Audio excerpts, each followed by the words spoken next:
Hi everyone, welcome to my video about back titrations. Hopefully by the end of this video this topic won't be as tricky anymore, you'll have grasped it thoroughly. But if you don't, feel free to message me, I offer private tuition. Right, so here's the game plan for today. First we'll quickly review standard titration calculations, then we'll explore what back titrations are and why chemists use them. Finally we'll walk through a fully worked example so you can see the method in action. These are exactly the kind of structured confidence building explanations I use with my students every day. So what is a back titration? Well, in standard titration we determine an unknown concentration by reacting it with a measured volume of a known concentration. But real lab situations aren't always that straightforward. Sometimes the target substance is a solid, or it's volatile, slow to react, or mixed with other materials. That's where back titrations become incredibly useful. In this example, a student is given an unknown concentration of barium hydroxide and titrates it with 1 mole per decimeter cubed of hydrochloric acid, obtaining a 25 centimeter cube mean titer for every 100 milliliters of solution. This is the kind of problem that often looks intimidating before it's broken down, which is exactly what we do at Seeded Learning. It's often prudent when we're trying to do these kind of calculations to make sure that we have an equation sorted out. But before we can even start writing out the equation, we need to know the formula. So what's the formula for barium hydroxide? Well, barium's in group 2, which means it will be a 2+ ion. The hydroxide ion has the formula OH-. So for me to have a compound that has an overall neutral charge, I'll need to have 1 barium ion for every 2 hydroxide ions, which should look kind of like this.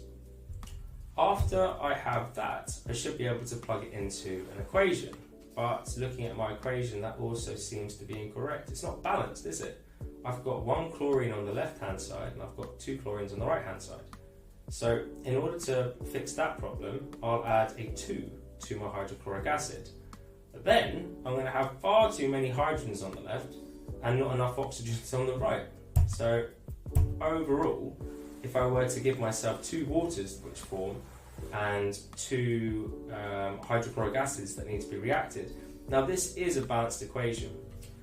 As a shortcut for balancing these acid-base titrations, a piece of advice I would give is to look at how protic my acid is. So hydrochloric acid can only give 1 proton because it's only got 1 H, but the hydroxide that we have, barium hydroxide, has got 2 hydroxide particles that's able to dissociate, which means it's going to form 2 waters.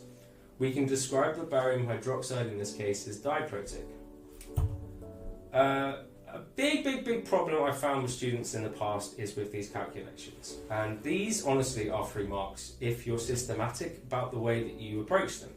So my advice is to learn this table and put the units in properly. So once I have this table I can start filling it in. So the ratio actually comes from the balanced equation, that's why we started from there. So my equation is saying that for every 1 barium hydroxide, I will need 2 hydrochloric acids. So I pop those in.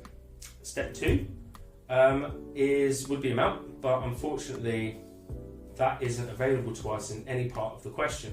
That also tells me this is something I'm going to be able to figure out based on the information in the question. The next thing I'm looking at is volume, and this is where we need to be careful. It's why I put it in red. So if you notice in my table, I put volume as decimeters cubed, but the question is giving me centimeters cubed and milliliters of solution. So we need to do some conversions so that our units agree. Because if our units don't agree, then our calculations will end up giving us values that are meaningless. So quick thing to sort of make sure that you remember going into your exams is that 1,000 milliliters and 1,000 centimeters cubed is the equivalent of 1 decimeter cubed and 1 litre. So if I want to convert from milliliters or centimeters cubed to decimeters cubed, I have to divide by 1,000. So I'm just copying that into my table right now.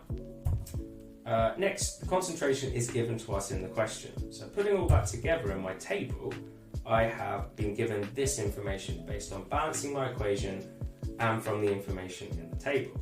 Now, what's the point of the table? The table basically shortcuts how much calculation we have to do. We don't have to think about the equations as long as we've written the table down correctly.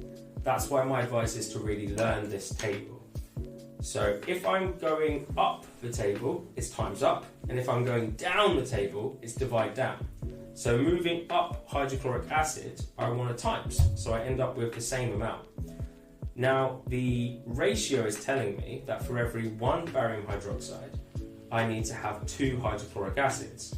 I don't have 2 hydrochloric acids, I've got 0.025 moles of hydrochloric acid, so I'm going to have to divide that by 2. Finally, once I have that written down correctly, I divide by the volume, which is 0.1 decimeters cubed. That gives me an overall concentration of barium hydroxide. So I don't have to do as much thinking, I'm not doing loads of calculations, but also by putting in a table, I'm ensuring that my values are correct. I can double check myself really quickly. So it probably feels longer to use a table to begin with, but it will ensure that your calculations are right every single time. So why even bother with this more complicated method? Put simply, we use a back titration method when the substance we're testing is an insoluble solid, or it's volatile, which means it becomes a gas easily, or if the reaction's really slow, which means the endpoint would be difficult to see with a traditional titration. Sometimes we'll use this method as well if there isn't a suitable indicator for the substance we're trying to test. One of the things that students find most challenging about this topic is conceptualizing the steps. But once you've got a grasp of the steps that we take for a titration, the calculation will fall into place. So step 1, we have to add an excess of reagent. The reason we have to add an excess of reagent is to do with the fact that what we're going to do afterwards is test what's left over. So for example, we might react an insoluble solid with an acid. By finding out the difference in the amount of acid that was used up, we can work backwards, which is where back titrations get their name from, to be able to find out what was going on in that reaction. How much of the acid was used up? That's why we must use an excess. The next step is to let it react with the analyte. Now that's important as well because sometimes reactions can happen quite slowly. We can't do a standard titration if the reaction's happening too slowly because we won't be able to find a reliable endpoint. We won't get concordant results. Step 3 is really important in terms of doing chemistry economically. So chemistry can be quite an expensive subject, but by diluting, what we're allowing ourselves to do is to do more repeats, which will increase our accuracy, without spending much more money on the substances to be able to do it. And then the last step is just a standard titration. And with this data, we work backwards to be able to find out what was inside the substance we were testing. One of the most important things we can do if we want to improve our grades in chemistry is to use past paper questions, which is something that I like to do with my students either as a teacher or when I'm working as a tutor. A really important thing we can do with these past paper questions is dissect them, really look into them and see what clues we can find. So my first question here would be, how do I know that this problem will be a back titration problem? The clue is in the fact that we're testing an insoluble substance. We can't do that with standard titration, so it must be a back titration problem. The past paper question that I got this from asks you to explain how to make a standard solution, and in that standard solution you end up with a volume of 250 centimeters cubed. I'm not making a video about how to do a standard solution right now because I really want to focus just on back titrations. So to skip out that step, I'm just going to say that a student afterwards made a volume of 250 centimeters cubed.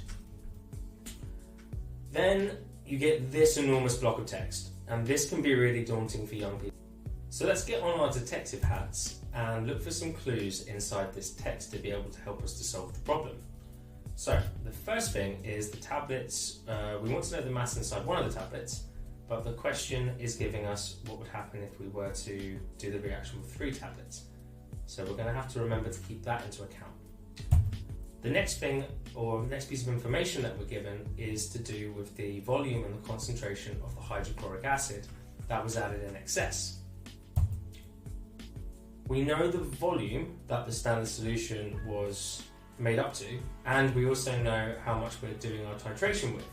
But you should be able to observe that if we're doing a standard solution of 250 centimeters cubed, but our titrations are 25 centimeters cubed, we're only using 1/10 of what is left over after the reaction.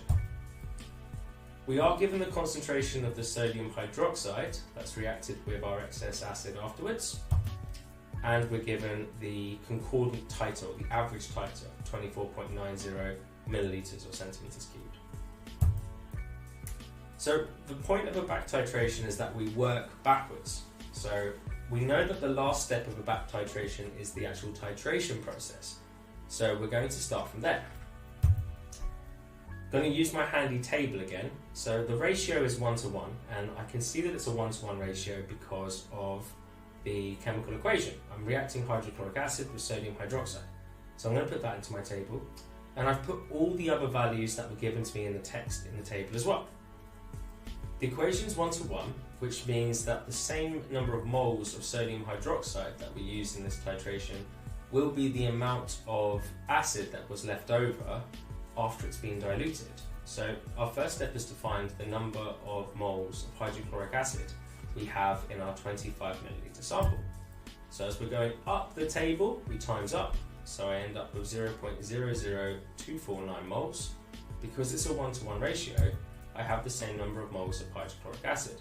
Now, if I wanted to, I could work out what the concentration of the hydrochloric acid was inside that 25 milliliter sample, but I don't want to. I don't need it. I just need to know the number of moles.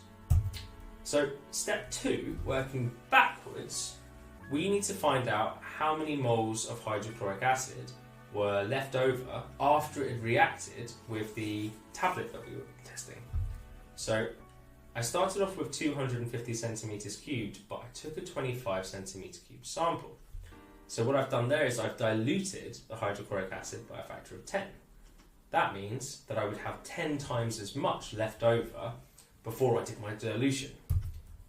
So I've got this sort of diagram here to kind of help. So let's think about the steps again. In the top right hand corner of my screen, I've done a really bad picture of a beaker with my iron tablets in it.